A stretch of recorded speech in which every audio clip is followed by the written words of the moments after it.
என்ன வேலை சொல்றாரு? என்ன சொல்றாரு? இந்திய கூட்டணி வெற்றி பெற வேண்டும் என்று சொன்னா நம்ம 40 ஜெயிக்கணும். என்ன கூட்டு சொல்லியிருக்காரு? இளைஞரணி மட்டும் விளையாட்டுத்துறை அமைச்சர் என்ன சொன்னாரு? தேதியினுடைய வேதனை இன்னும் எனக்கு இருக்கு, அந்த வேதனையை நீங்க போக்குவீங்க நம்புறேன், அதுல அதிகமான ஓட்டு வாங்குவீங்கன்னு நினைக்கிறேன். அந்த அதிகமான ஓட்டு வாங்காம போனது சோழவந்தான உசிலம்பட்டியும். சோழவந்தான உசிலம்பட்டியும் அன்னைக்கு ஆனதுக்கு காரணம் சில காரணங்கள் இருக்கலாம். அது அன்னைக்கோட முடிஞ்சு போச்சு. வேட்பாளர் குறைபாடு இருக்கலாம், நம்மகிட்ட குறைபாடு இருக்கலாம், அதெல்லாம் இல்லை. இன்னைக்கு தேதியில என்ன பண்ணணும்?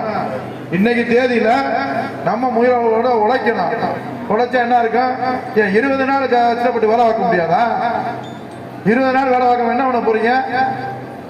இன்னைக்கு நடந்தது அத்தனையும் துரோகம். எனக்கு துரோகம் பண்றதில்ல, தங்கத்தமிழ் துரோகம் பண்றதில்ல. இந்த கட்சியில் நம்மளை ஆளாக்குனது உழைச்ச முதலமைச்சருக்கு பண்ற துரோகத்தை இன்னைக்கு பண்ணிருக்கிறோம். ஏதோ வருவாரு சிரிப்பாரு.